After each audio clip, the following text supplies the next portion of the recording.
Sana, Arun, ay maramgi nang matungda adum na tawganu ko. Arun, hekta yabrane. Nang je pharazu phatrazu itay wangang maloidrikan Suni na marak thalai. As ay di mi hun ga ja loi pai thokre haiba. Sana, adu ai su tawganu please. Matungda tawraroi hayo.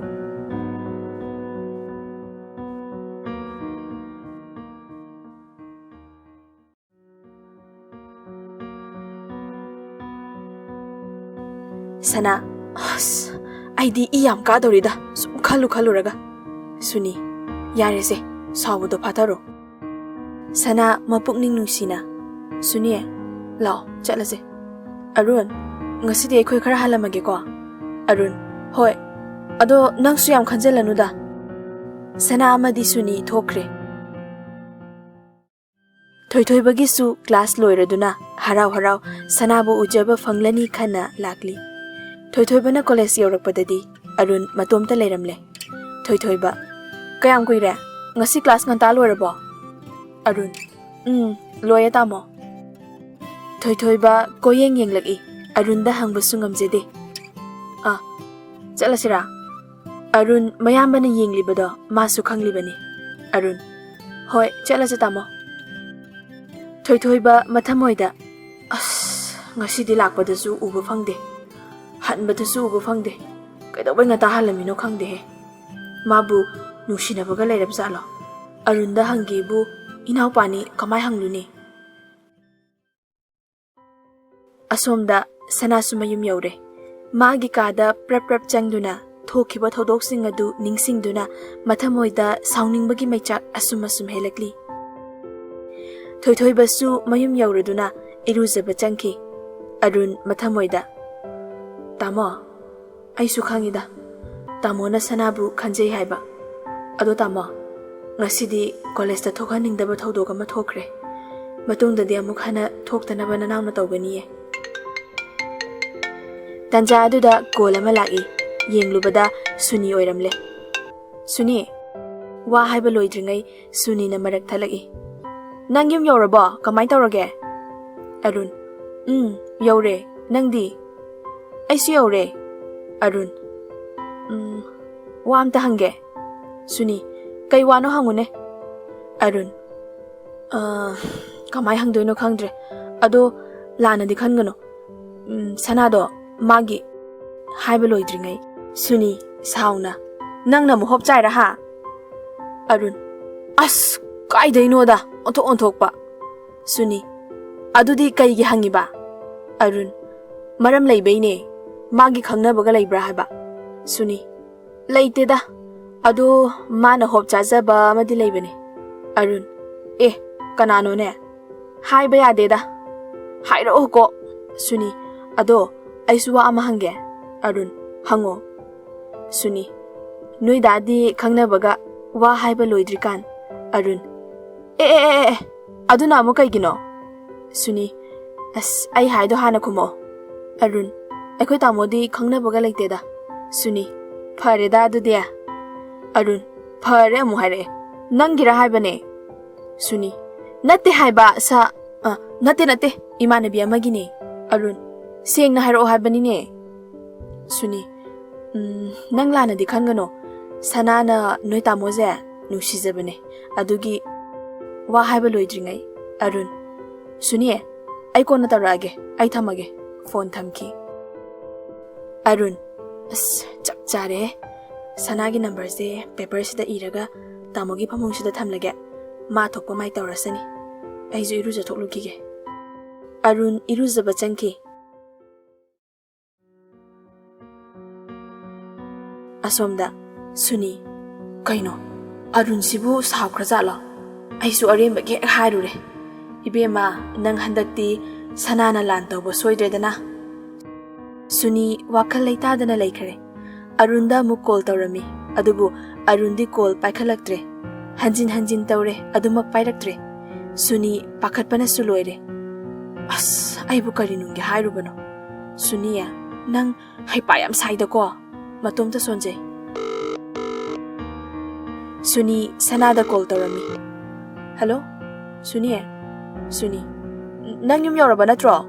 Sana, ꯌꯧꯔꯦ ꯑꯗꯣ ꯑꯩ ꯉꯥꯛꯇ ꯄꯣꯊꯥꯒꯦꯀꯣ ꯑꯩ ꯊꯋꯥꯏ ꯌꯥꯝ ꯅꯨꯡꯉꯥꯏꯇꯦ ꯐꯣꯟꯁꯨ of ꯇꯧꯔꯒꯦ ꯉꯁꯤꯗꯤ ꯁꯨꯅꯤ ꯋꯥ ꯍꯥꯏꯕ ꯅꯪꯗꯅ ꯁꯅꯥꯅ ꯀꯣꯜ ꯑꯗꯨ ꯀꯛꯂꯗꯨꯅ ꯐꯣꯟ ꯑꯣꯐ ꯇꯧꯁꯤꯟꯈꯤ ꯁꯨꯅꯤ ꯑꯃꯨꯛꯀ ꯍꯦꯟꯅ ꯄꯥꯈꯠꯂꯤ ngasai mana arunda haikhiba waduga somda sanana ngasai saukibadu ningsinglaga phone thamki aduga phone da nusina chupi nuksiba ka se nuksiba jani da arunsu phone da chupi aise karam kanda ma nuksi haiba ngamdoi jano khangdre da tawrise sadu deliver taramdre mai sibu data off tawrisa lo hoida horen yenglage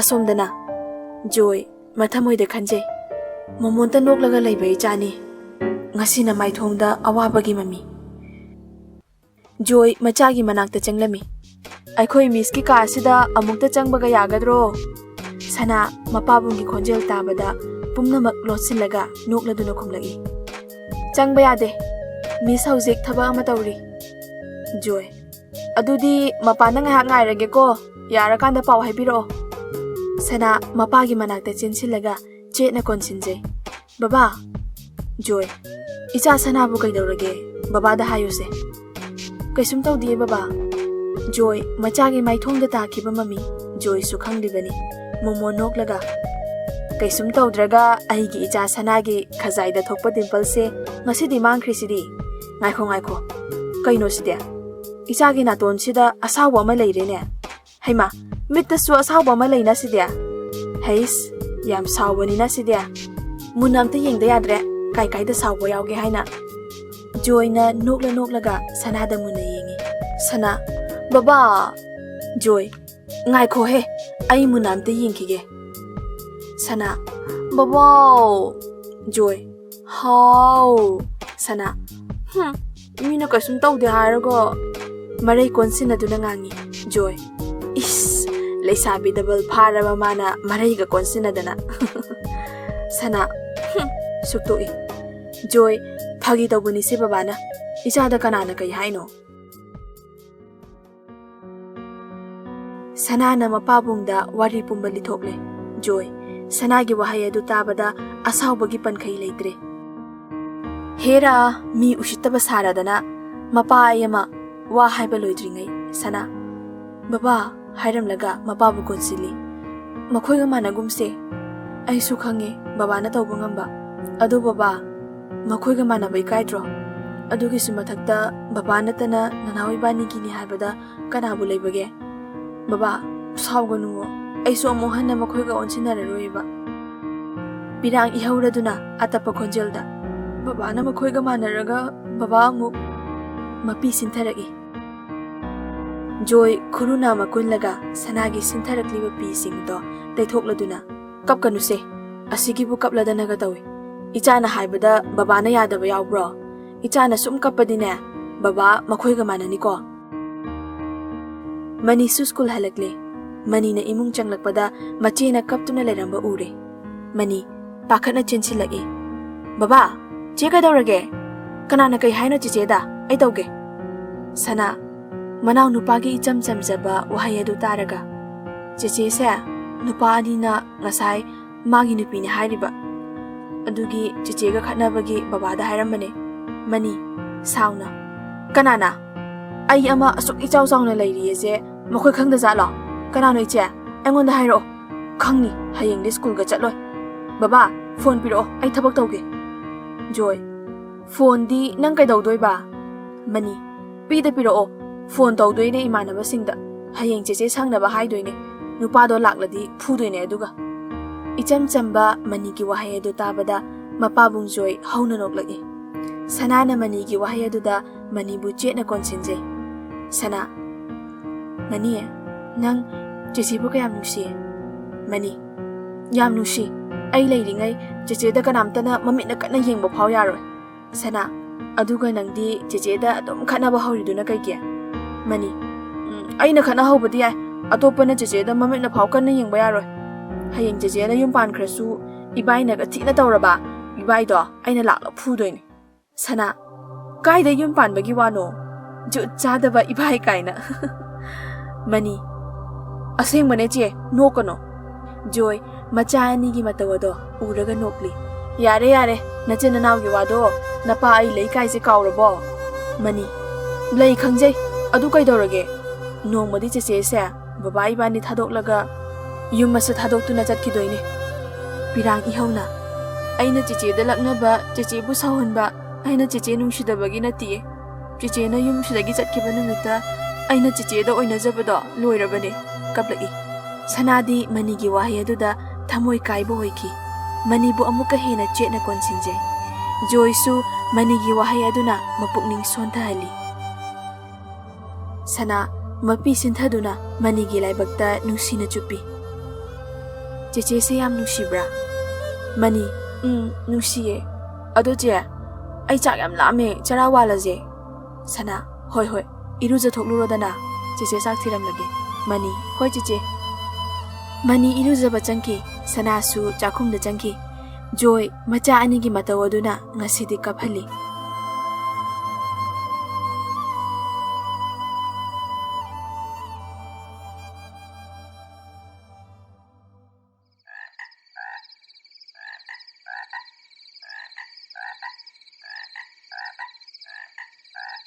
Asomdana thoi message adu deliver tawraba haiduna yengli adubu message ti deliver tawde masa adu khoirang bana loire phone oina tawrage khana phone tawrami. The number you are calling is currently switched off. Please try adubu later. sanagi phone di switch off hairakle. Thoi ba mathwai nungaitana kaidobo yara jano khali mathwai nungaitana wakhal khaladuna leiri. Asumna numit adu hawkre.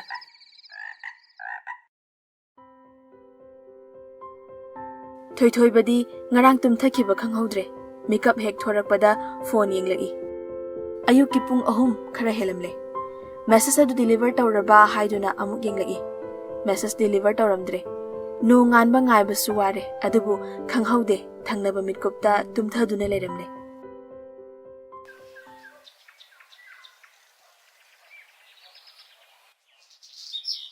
Bijoy Mama taribro nangbo ngasi dina chanupa ahando masaka udene he. Arun, nayambadubu hojik phawbo tumlibo.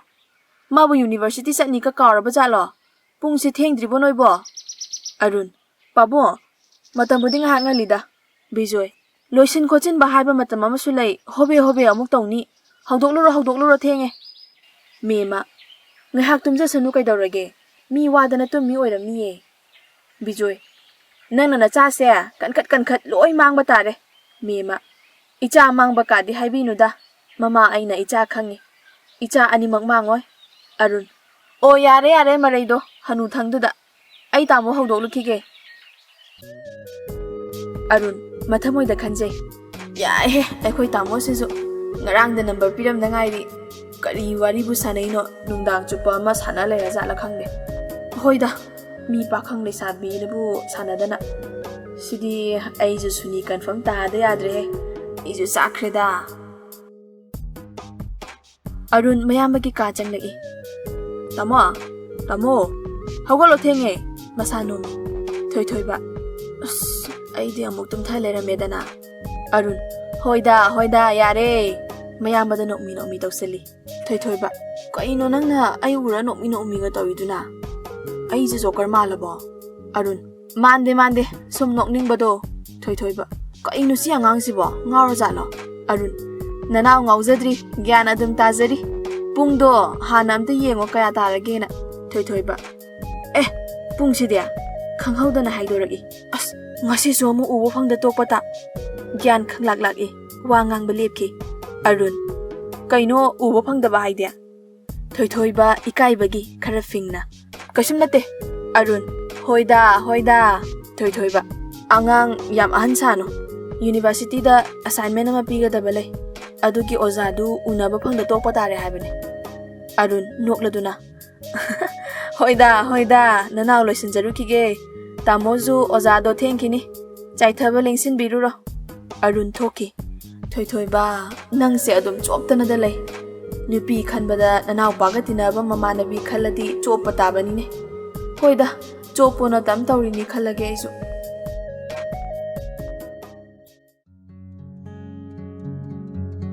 asomdana sana college chatnaba loisinba loire sana aigi phone duna kaida thamkhre baba aigi phone amda call tawrone ai phone do kai lekrabano thi phangdre joy nakhut ta paiba phone dubu masi angang sidi sana as sum ngang dena le ai thenge haiba nang phone sidi switch off laine as aina ngarang off tawraga thamkhibani ne aise kawine aina ngarang thamkibadubu o ningsinge phone adu switch off hangi on hek tawbaga message ama lagi number do save su leramde as koni yengage ai thenge amu uhauda tare message adu yengdena bag ta adum hapchinkre sana baba ai amuk chalu khige joy hoi phajana chalu section na chalu ko sana hoi baba aya baba manam namba kawre ihe ai su kawre dana mas baba thuro ai thenge haba sana na hobe tawribadu thoi ba uning bagini joy tapna tawne nangbo hobe hek tawradana namgese gari ga do tap thauko sana hoi ba thauge ba ai thoe baba chengang laduna gari du thauraga thokre joy onthokpo angang ni da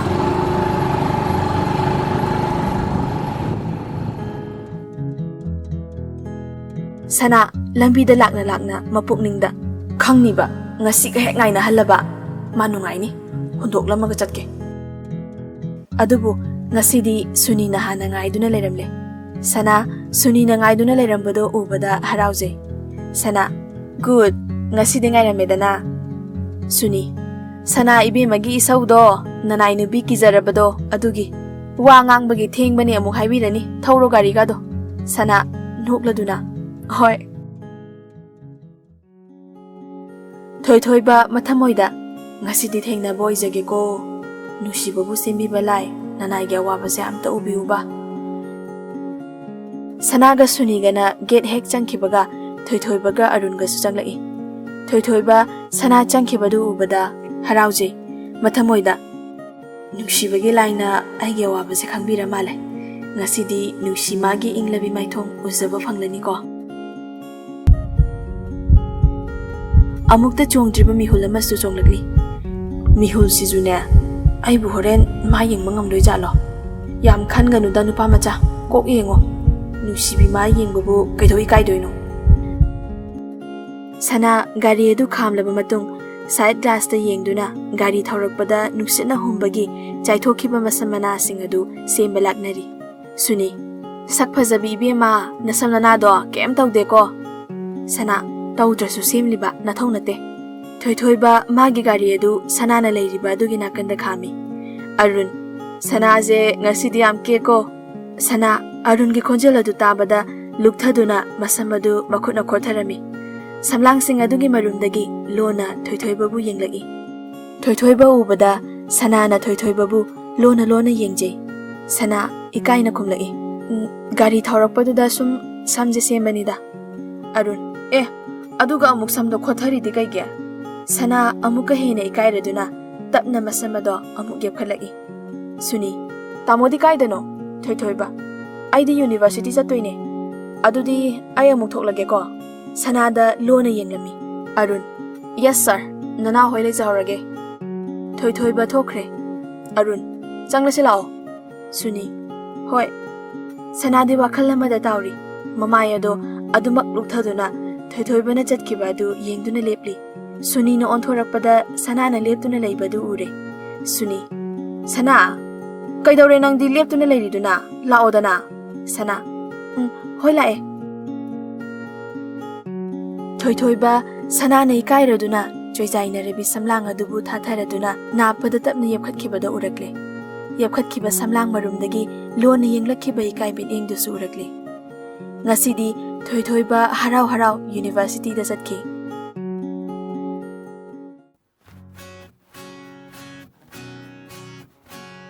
asomdana suni ibema nang sing ngawraba kainon tawre sana hoi ngaujare aidi haima ngawba hairaga kawine ngasai message ama lakibane kananamte yenge ngasai di somda amadu yengba nangaroina hobe lakpada message kamta phaktrabane phone adu lothok laga yengbada thoi bagi oirambadu ubada WhatsApp message oibagi Thoithoibana DP thambaduggi Sanana mabu khangbani. Sana, Suni, Suni, how? Suni de khojin siki. Suni, kaino nang bungaurabo? Ima, nai haiba nang si ido. Sana, Dathoigi message ne haiba. Suni, kanano Dathoi haisna mo? Sana, as Arun gi mayambado. Suni, kaino he madi Thoithoiba kauridudi. Sana, adu aina Dathoi machin ban paithoi. Suni, chana na ngaure na nang dia. Yam ngamme khangphau khangnadri Dathoi kaina. Ibema aidi nang se som kisila ebo. Ado message tu bu kai hana tharake pisum inkhaladuna noi Dathoi na. Sana, hi Sana, haina tharae. Mumo no I. Ai siam pindeda ngarang do phone off tawzaramdradi ba. Suni, taw khodana off to. Sana, ngarang saungning manbai tawbani. Asomdadi Thoithoiba class ta famduna leiba ngamlaktre. Class adu loidringai thorakladuna college ta laki. Thoithoiba college yarakladuna canteen da changduna family. Chana na ba khara kawraba matung phone adu lawthoraki. Arun da message tharami. Arun, aina khoi ki canteen da lei. Sanana message parabra haina yengbada message adu sin tawbagi lerami. Thoithoiba mihun chongba horakle. Mathamoy da khanjai ai bu horen amu chop toi jala as arun da ai sida leire hairugum su taw horen makhoy hum pulap la aba adagi sanana aija pathi tathi amu cherak laba as ai di loire dana ai bu chatpana pharadrane as ai si su kai do bai arun da message tharoi no khangde hadak aina chop se masing thiba ngamaroi ne yaman khreba phare hairurabani ne yenglage chop ka chop laina tambam laglasanu Ngarangum, Hemba madi biso su amuk lakle. Hemba, biso, chana ba khara loro. Biso, hoi. Biso na chana ba lobo changlaki. Biso, ngarang di tamo oina lerambani ngasidi itay mo oina leramena. Miro laitaba se waida. Noi tamo do pochai khara watpagi lobo chatki aduna ne. Biso, oh, itay ma chana ba khara loge. Biso, chana na ba khara lawraduna lagi. Hemba, Mamit pau phazana pang haitriba mana aingonda khupakna ka tharadana khangninga sidi biso khangan gadabani nupi macha mana aikhoi daw se kanano khangdrene nungai na leijau haibani hemba aina sauningbadi angang pitwa mana aigi furit ka pairaga chingladana mamit ka do khana yengladana biso horen hekta naije Arun hoi class su loireduna Suni canteen changlu sidana Suni khumba nangde Sanana kumlagi. Ho yaye, chache. Sanana kumlibado, canteen chatning baginate. Arundi, Thoithoibana lawba lakpanina, Thoithoibabu, uzening bagi kumbani. Makoina canteen yorakpada, Sanana hemba hoi laiba urakle. Hemba ubada, Sana maning haladuna. Suni, ngarangi nupasing do leire. Canteen chakla roise ay talle. Suni, kaidaw layramino khangde sina. Arundi hemba hoi laibada urangde. Suni amadi Sanana ngangnabado adusu taramde. Akhoi tamose ada leire la ohe. Arundi manung changkre. Sanaga Sunigadi changlaktre. Hemba leibadugi. Thoithoiba mathamoida. Aina ngarang message tharubadugi wairajala khalai. Aruna manung yobada Sanaga Sunigadi leiramdabaduda yenglai. Arun. Nabani di kadore la odana. Sana amadi Sunina tumina leptuna leibaduda Arun makhoi ani gi manakta changlai. Thoithoiba wakhalda. Thoithoiba nang asidi loiredana. Suni, Arun, ngarangi nupa ani do. Asida leire changba talle. Arun, kiman khre. Ai zu lei ekhoi tamo su leiri sidi. Moi kedo ngamdoino. Arun makhoi ani bu namdana pusinlai. Thoithoiba di mihun sudre tawriba matau singduda. Biso, hoi, hemba. Ngarang yangang singdala he. Hemba, khangning asidi. Arun, Suni, Sana, pulap changlai. Thoithoibadi Sanana kai hairakadage khanbada pakhatpana loire. Ikai basu phaurakle. Arun hoina hek phamthabaga Hemba amadi biso changlai. Hemba, ngarang di nang yam phau khidaine. Mi usitana nganglai. Ai mai sida khupakna ka tha khidaine. Ngasi su amuk thabirodana. Thoithoibadi ngangnaribasing ado karino haiba gyan tadre. Arun, ikaibaga se khangdabagi wanebako. Biso, nanao, nangna asuk yam chayet khoyet naise kaigino. Si nangi nupiro. Arun, nakhoi se sum henjilakene ko. Bisogi wahai adu tabada thoithoiba. Arun, kaino makhoi ani na ngangliba mayamse. Kaino tawri mayamse. Tamo, makhoi na ngarangdagi sanada karan tarini. Ngarang su sanana khupakna tharabani. Adu phau ikaiba khangde. Ngasi amuk laklaga tawrisini. Makhoi gi se sanabu sitabani. Thoithoiba. Aduga nangna ngarang aingonda haidaba.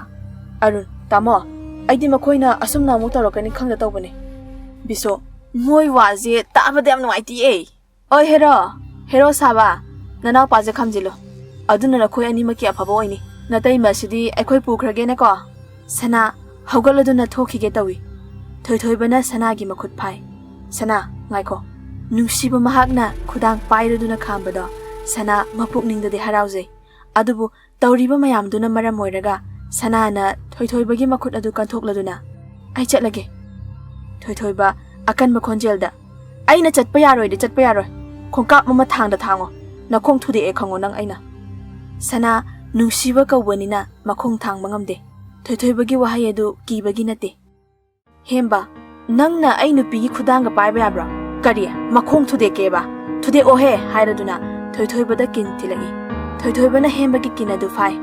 Mafamse mi phunafam nate. Aina hauzik nangina khut asisu phare. Nang kaidong ngamdoiba. Hairaga hembagi makut adu laithek sanagi manakta pusinde. Biso hembagi mateng pangba sensin lagi. Adubu Aruna law tawduna bisobu ngakthi chaplaga phai. Thoithoiba amadi Arun makhoi anina hemba amadi bisobu phaduna thamba uraga suni. Fuzillo anido hato miyam usitabane. Thoithoiba sanada lale hayo. Hemba lupi masa asida aina lale haijadoiba. Hauna mi usitaba minok amanok lagi. Thoithoiba mai hauba makai saure. Aina lale hayo hayardi kok hairodana. Hairaga makut adu amuka hena leithali. Hemba jaina khangba ngamdraduna lauragi. Sana da mabu thado. Ai maramgi dana makhoiga managano please. Aina dada haijariye. Sana pirang ihauna. Dada mabu thado aigi maramgi mi khana bigano. Ai yam ikaijaye. Thoithoibana hemba bu thadokladuna. Matungda nangna nupi asida asumna tawgi pau taraba. Nang kayana dai charoi. Sanana pirang ihauna hairakpa wahai aduna maram oiraga thoithoibana hemba bu thadokpani. Hemba thoithoibana thadokle haina hanbe leite. Hembana nongbai satoklaga thoithoibagi mathabakta nongmaina nami. Nang yam phawbra. Aise nang icham chamba mi ama manbra. Aisu yengi yauna yengbani. Yadrabanina khulai sizinaba tabani. Nang hoji kanana kanbidori ba ha. Sana tada aina aigi maramgi mi khana bigano haiba natro. Kablagi. Sana hembada onsilaklaga. Nang ayam pamba natro. Lao chatlaje. Mokhoi bu thado ai yare. Kablagi. Aruna biso bu thadoi. Biso hek thadokpaga. Bisona Arungi mabukta kinna thinjili. Arun sor thingduna kunki. Biso sunigi manakta changlaga. Kariya nang asai haibda. Aikhoi bu phu haiba. Hauna nokladuna sunigi mamaida khupakna thai. Nupi nangna aigi nupi oradawni khangledana. Haujikti nakhoi ani kanbina ba karam leitre. Hauna noklagi. Tawriba mayam adu ubada canteen phambi inamana khamna bo honai. Hemba itaima nang sida yaroktabana phani.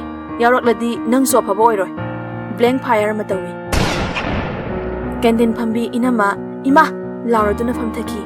Blank fire tawbagi tanja lauraduna thoithoiba hembagi main point mapa chana khuruna hakatli. Sor thingduna kuntharakpaga kinna amuk khadangda thingkatli. Thoithoiba khutlaina na khutchanlaba yeknaba mada kaidawnungda khutlaya do mamai lethoke khangano.